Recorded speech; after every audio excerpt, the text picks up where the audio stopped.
All right, welcome back. Well, the quest for health care caused us to rip up the Constitution. Don't laugh. One congresswoman says it's happening and it's scary, and worse, it's making her sick.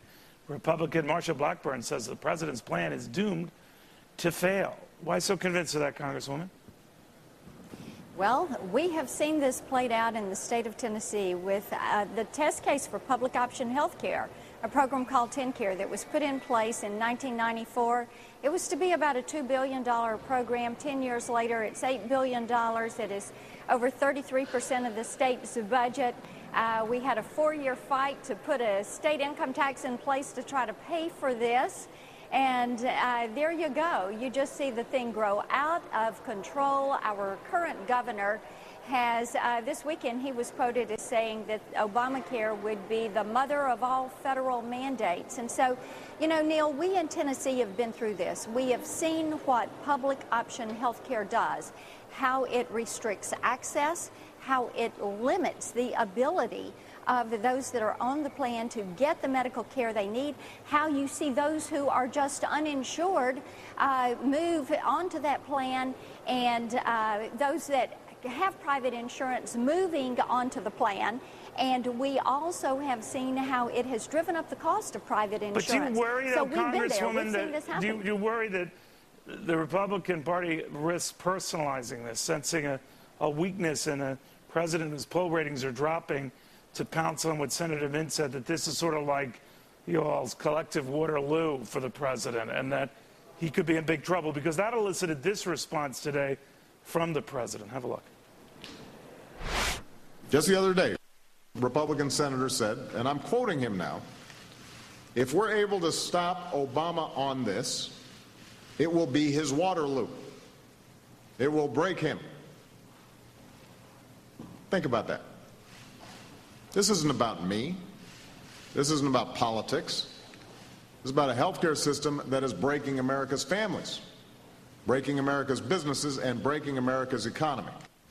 What do you think about that, that in the case of Senator Mint, well, maybe that wasn't his intention, but the president certainly interpreted it as a personal attack and a chance that Republicans want to use this health care debate to do him in? Well, that may be a way to deflect the importance of the issue. The crux of this issue is how do we preserve access to affordable, quality health care for American citizens?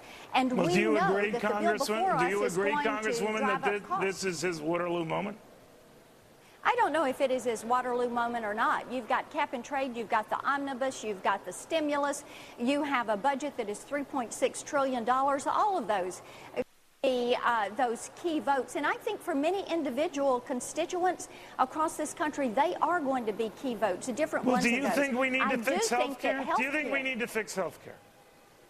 There are items in health care that do need to be addressed, cost and access being two of them. And we do have an alternative bill. Representative Shattuck is the lead on our Republican alternative bill. Because the criticism, Congresswoman, is that Republicans tinker, Democrats do. You know, probably neither is fair, but that you guys are just sort of cutting around the edges. The problem remains. Democrats are doing way too much. The problem remains, so that you're both screwing up. Well, and to that I will say most Americans like having access to the health care that they have, and most of them are pleased. There are survey after survey that show anywhere from 75 to 83% of the Americans are satisfied with what they have. We do need to address those that are not currently in the health insurance market. The plan before us will not do that. It will drive the cost up. It will limit access. It will lead to rationing. There is a better way to do it, and we have those alternatives that have been laid forth. Our concern is that they don't want to deal with cost and access. They just want government control. It is a power play. All right, Congresswoman, thank you. Very good seeing you again. Thank you, Neil.